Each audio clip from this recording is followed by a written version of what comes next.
Bismillahir Rahmanir Rahim.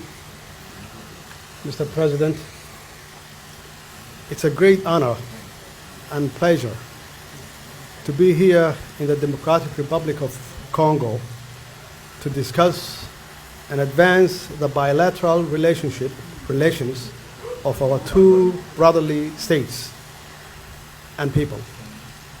I thank His Excellency President Flex Tshisekedi and the people of the DRC for the wonderful welcome and hospitality afforded to my delegation during this historic visit. mudanayaal iyo marwooyin sharaf iyo farxad weyn ayay ii tahay inaan joogo halkan jamhuuriyadda dimuqraadiga ee Congo si aan uga wada hadalno xiriirka labada dal ee walaalaha ah iyo dadkooda. waxaan uga mahad celinayaa mudane madaxweyne Felix Tshisekedi iyo dadka reer Congo soo dhaweynta diiran ee heerkoodu sareeya ee loo sameeyay wafdigayga intii aan ku guda jirnay booqashadan taariikhiga ah. waxaan rabaa inaan qiro labada door ee sida kartida leh u ciyaarayso mudane madaxweyne. midda koowaad ahaanshaha walaalkayga qaaliga ah ee mirtigeliyay ahna hogaamiyaha qarankan weyn ee Afrika, iyo midda labaad waajibkaaga qaaradda ee gudoomiyaha midowga Afrika. I can assure you of Somalia's unwavering support of your ambitious policy priorities in both roles. Somalia and DRC enjoy a relationship built on mutual respect and cooperation for common endeavors, especially the sustainable development of our people and countries. waxaan ku xaqiijinayaa in Soomaaliya diyaar kula tahay taageero hagar la'aan ah oo la xiriirta hortabinadaada siyaasadeed ee labada kaalin ee aad ciyaarayso.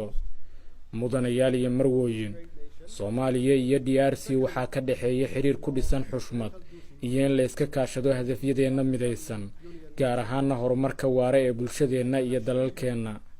dhinacyo badan labadeena qaran waxa ay sidoo kale leeyihiin taariikh adag oo xanuun badan oo ku suntan caqabado amni, siyaasadeed iyo dhaqaale oo aan dagaal ugu jirno sidii aan uga soo kaban lahayn, iyadoo ay naga go'an tahay jiraanna dhabar adayg iyo siyaasad ay bulshadeenu udub dhexaad u tahay. waxaan kugu hambalyeeynaya mudane madaxweyne Felix Tshisekedi aragtidaada horumarinta nolosha dadkaaga, iyadoo loo marayo guulaha laga gaaray siyaasadda iyo dawlad wanaagga ee xoojisay dadkaaga tan iyo markii aad xafiis ka timid, iyadoo si taariikhi ah oo nabad ah awoodda loogu kala wareegay DRC markii madaxweyne lagu doortay. way caddahay in dalku uu tallaabooyin muhiim ah u qaaday dhinaca dimuqraadiyeynta iyo hayaanka siyaasadda loo dhan yahay.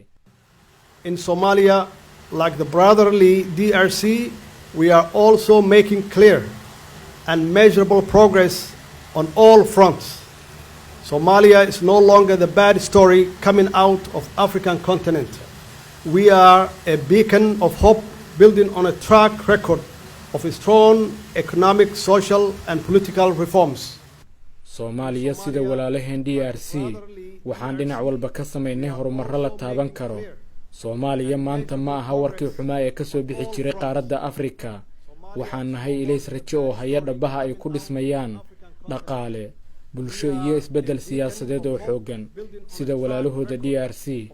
dadka Soomaaliyeedu waxay doonayaan inay tiirdhaxaad u noqdaan horumarka dalkooda oo ay si xor iyo xalaal ah u soo doortaan wakiiladooda. arrinta ku saabsan dadaalada Soomaaliya ee qabashada doorashooyin nabad ah loo dhan yahay kuna dhacda waqtigeeda, dawladdeedu waxa ay soo dhaweynaysaa kaalinta midowga Afrika ee fududeynta habraaca ay leeyihiin oo hormuudka ka yihiin Soomaalida, taasi oo horseedi doonta wada hadal u dhaxeeya dhammaan basaamilayda Soomaaliyeed. waxaan dareensanahay habraaca noocaas ah inuu gacan ka geysan doono dib u soo celinta kalsoonida iyo xallinta qodobada la isku hayo ee doorashooyinka iyo arrimaha la xiriira dawladnimada. waxaan sidoo kale ku kalsoonahay joogitaanka midowga Afrika iyo doorkooda fududeyntu inuu gacan ka geysan doono is-aaminaadu inay dib u soo noqoto. We are also confident that the presence of African Union and the role of its good offices would help us restore trust. In Somalia, we are truly committed to achieving government by the people and for the people in line with the best global democratic traditions. Soomaaliya waxaa si dhab ah nooga go'an inaan ku guulaysanno gaaridda dawlad ka timaada dadka oo ay dadku leeyihiin taasi oo la jaan qaada dhaqamada dimuqraadiyadeed ee ugu wanaagsan dunida. iyadoo taasi laga duulayo waxaan ugu baaqayaa dhammaanba saaxiibadeenna ay ka mid tahay midowda Afrika oo aad adigu mudane madaxweyne Felix Tshisekedi gudoomiyaha u tahay inay taageeraan doorashadan taariikhiga ah iyo go'aankan waqtigiisa la gaaray. Soomaaliya waxa ay doonaysaa inay dhinac waliba ka sii xoojiso xiriirka kala dhaxeeya DRC si loo abuuro fursado ganacsi oo intaan ka badan iyo isku xirnaan dhinaca dhaqaalaha ah ee labadeena dhinac. mudane madaxweyne sidii markii hore aan sheegay sharaf ayay ii tahay inaan halkan caasimadan quruxda badan ee Kishansa aan kula joogo. waxaan ku dareynayaa inay sii socdaan wada hadallada togan ee sare loogu qaadayo xiriirka labada dal. waxaa intaasi dheer waxaa naga go'an inaan si dhow kula shaqeyno si loo gaaro ajendaha midowda Afrika ee hortabinada 2063 si looga mira dhaliyo xasiloonida horumarka iyo barwaaqada dadka qaaradeena quruxda badan. waad mahadsantihiin dhammaantiin. Furthermore, we are committed to working closely with you to realize the African Union Agenda 2063 priorities to achieve stability, progress and prosperity for the people of our beautiful continent. I thank you, Mr. President.